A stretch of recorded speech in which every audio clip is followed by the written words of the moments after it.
what's up mga kosa? For today's video ay may isi-share ako sa inyong luto na pwede nyong gawin sa isda. Ayan. At siyempre, isda luto na. Meron ako ditong isdang tampano. Isdang tampano. Ayan. Lalagyan ko lang siya ng kamatis. Ang ating ingredients: kamatis, celery, bawang, luya, at sibuyas.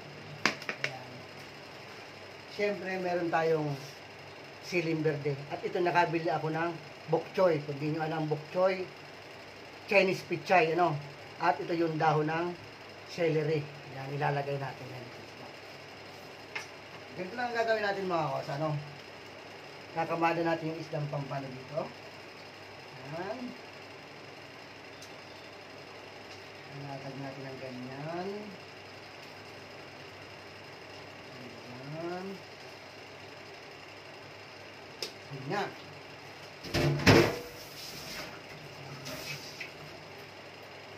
May asin na yan. So, dadagdagan natin ng konting asin. Ayan. Babalansin lang natin mga kota. Siyempre, di mawawala. Betchin.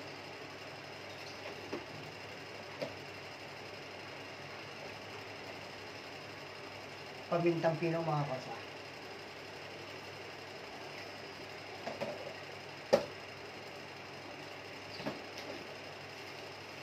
Lagyan ng ingredients. Ayan. Lagyan natin ng pamintang buo. Mga 150 na butil.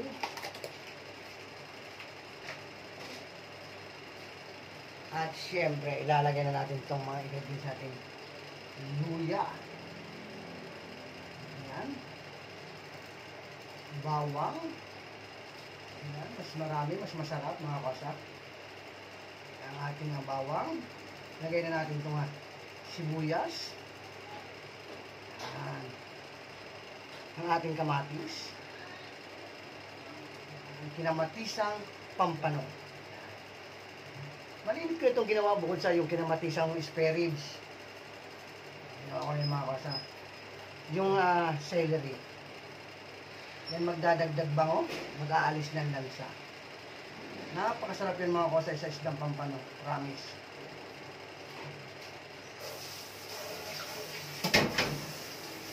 Ngayon, lalagyan natin ng sabaw. Sanap lang mga kosa.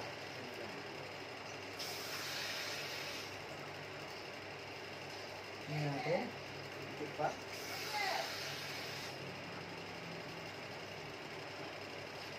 Ayan.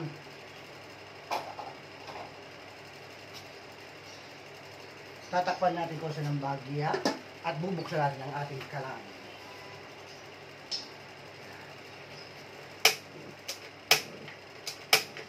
Ayan. So, nakasala naman ko sa yung ibang ingredients, maya-maya natin ilalagay. Abang-abangan. So, ayun na nga, habang nakasalang tayo mga kosa. Ayan, shout out tayo. Ayan, shout out nga pala sa Team Kabalikat. Ayan, sa pangunguna ni Nak Helen. Ayan, Nak Helen, mag-iingat ka pala dyan. Siyempre, kay Naka Hilbert. Ayan, Menchi. Naksinip Hunter. At si Bro Manuel. Ayan, shout out sa iba pang mga member. Ayan, shout out sa inyong lahat. Ayan, sa ating mga bagong kaibigan. Kay Ma'am Nida. Kay sino pa yung isa kasama niya, basta yun, yung lagi umakit kay Menchi, yan, shout out sa iyo ma'am. At siyempre sa aking aming team, ayan, Team Love, shout out sa inyo lahat ng members, sinashout out ko, lalo na kay Founder Love namin. Ayan, mag-iingat ka dyan sa Qatar. At sa iba pang mga kaibigan natin mga OFW, ayan, mag-iingat po kayo dyan, shout out sa inyo lahat. At siyempre sa Team Budol, ayan, kaya Choy Lingko, ATTV and Choy, shout out sa iyo Choy. Mag-iingat ka din palagi dyan. I miss you. Ayan, siyempre, kay Kosambong. Ayan, sabi nga Kosambong, sing sarap, pero hindi sing mahal. Ayan, ganun din ang lasa, Kosa. Ang gagawin mo lang, hihilata, hihinat ng paa, Gcash letter. Kosambong, alam mo na yan. Ayan, shout out sa iyo dyan, shout out. At syempre sa aking dalawang nagpakulay sa aking live, kay Joy Tanigawa Official, salamat sa pag-share ng blessing. Kay Ate Shirley, ayan, si Ate Shirley Eme, yan, shout out sa iyo, maraming salamat sa pag-share ng blessing. Thank you so much sa inyong dalawa. At sa mga mag-share pa, maraming salamat po. At syempre, tuloy lang ang ating laban. At habang inaantay natin siyang kumulo, abangan natin siya. Shout out sa inyo muli. So ayun mga kosa, check na natin at mukhang nakulo-kulo na. Wow! Nakakita nyo naman yan mga kosa. Napakasarap yan, oh. No? Ang ating kinamatisang pampano. So ngayon, ilalagay na natin itong dahon ng celery. Ayan, dagdag protina. Ang ating bok choy or Chinese pichay. Itong ating pinakang gulay. Ayan, lalagay na natin yan. Ayan, at pag gano'n yan, luto na yan mga kosa. Kakain na tayo. So ilalagay din natin itong siling verde or siling panigang mga kosa. Takpan natin ng bahagya. At antayin ulit natin kumulo mga kosa. No? Meron pa akong isang lulutuin para sa aking apong si Persia. Ayan, ang anak ng aking alagang si Winona. Ito ang ating bili ako 1/4 na ipon para sa kanya. Iba-butter garlic ko lang sa kanya. Kasi nasa school pa siya ngayon at maya-maya pang uwi na. Ayan, sa mga nanonood na pala ng aking video, maraming salamat at support. Ano po, kasi marami na po nalilito sa aking channel kasi pangatlo ko na nga po ito si Macmac Mix Vlog. Ayan. Yung iba hindi sa akin nakadikit, no? Dikitan nyo po ulit ako at makakakuha kayo ng idea ng mga simpleng lutong bahay. So tingnan natin mga kosa, mukhang luto na. At ng wow! Napakabango mga kosa. Napakasarap. Ang ating isdang pampano. Ayan. Sanap lang ang sabaw para masarap. Kumakagat sa akin may langgam. Ayan. Natin. Tikman na natin mga kosa. Areglado. Saktong-saktong mga kosa ang nasa.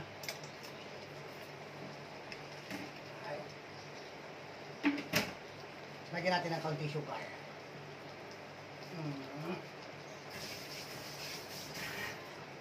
Ayan mga kosa, luto na ang ating kinamatisang pampano with celery and bok choy. Ayan o, matakam kayo mga kosa sa aking kinamatisang pampano. Ayan, maberde, makulay. Ayan, takpan natin muli mga kosa. At sunod na tayong luluto. Ayan, magbabutter share na tayo. Salamat mga kosa, antay-antay na kayo. Ayan! Final taste. At luto na siya mga kosa. Luto ko lang ng bahagya ng gulay. Ayan. Sarap. Ayos siya mga kosa. Next, ano na tayo?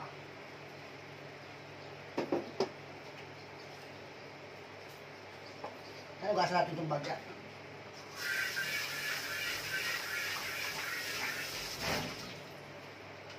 Para naman sa aking alagang si Persia. Aking apo.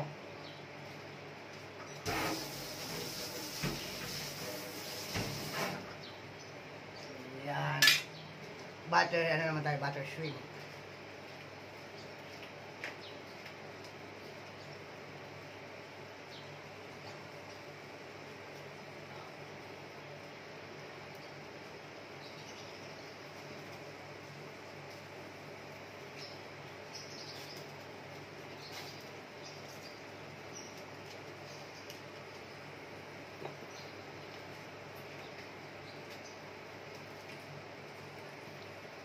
Yan, kaya butter shrimp, may butter. Mainit ng kawali. Hinaan natin ang apoy. Lagyan natin ang butter mga kasa.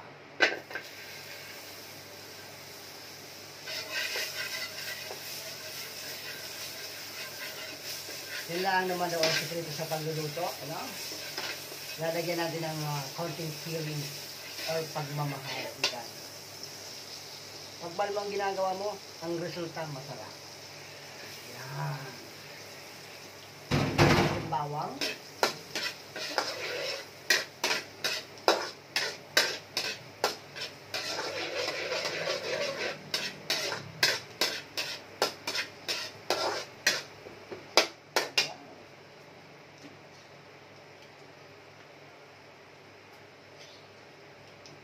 Konting bechin mga kasa.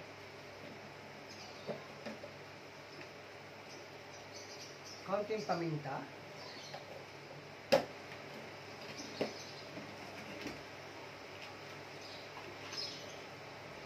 Tapos konting sugar. Ayan.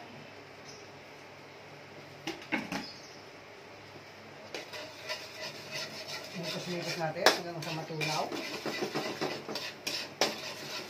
Ayan mga kasa.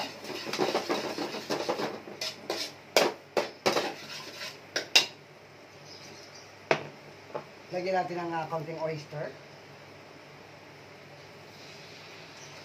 Centimeter lang yan mga kasa. At ang ating binalaw na ketchup, sinaid ko na. Ayan.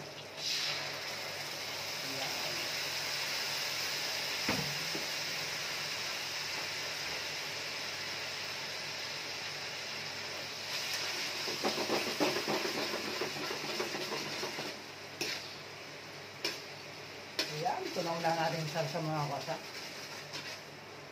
Lalagyan natin itong hipon. Ayan. Mabilis lang yan maluto mga kasa. Maantay na natin yung makula. In a few minutes, luto ng ating hipon. Ayan. Makakuha kayo ng idea ng ganyan lang mga kasa kasimple, no? Simple lang na pagluluto.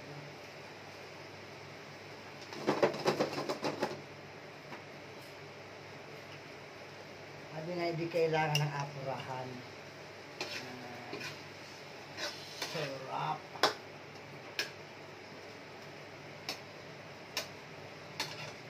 Ayaw ko naman sa hipon na overcook. Tama lang. Ika nga, pantay ang luto. Yan.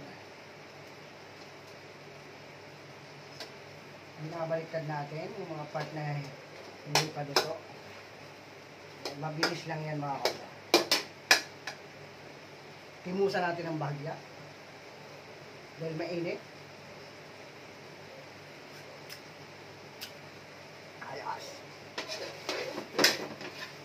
Magugustuhan ito ng apo ko.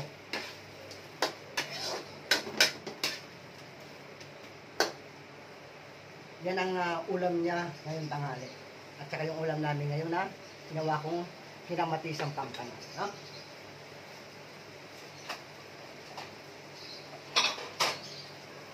Sana nakakuha kayo ng idea mga kosa. Maraming salamat. Sa mga manunod ng aking vlog, thank you. Ayan ang ating hipon. 1/4 lang yan mga kosa. Ayan. Ayan natin ang ako.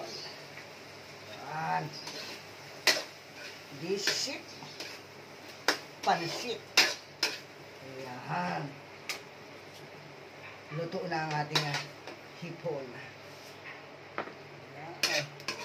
Salin ko na dito sa aking mangkok. Mamaya susunduin ang aking apo mula sa kanyang eskwela ng kanyang lola ng aking ate.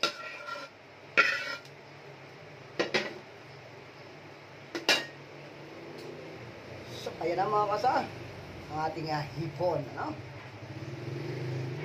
Buttered garlic shrimp. Ayan na. Thank you so much mga kasa. Hanggang dito na lamang ang aking munting video. Sana makakuha kayo ng idea mga kasa, ano? Iba-iba man tayo ng proseso sa pagluluto. Basta, pag may kasamang pagmamahal, masarap ang resulta. Ika nga sabi ni Kuya Sampong, sing sarap, pero gising mahal. Babus.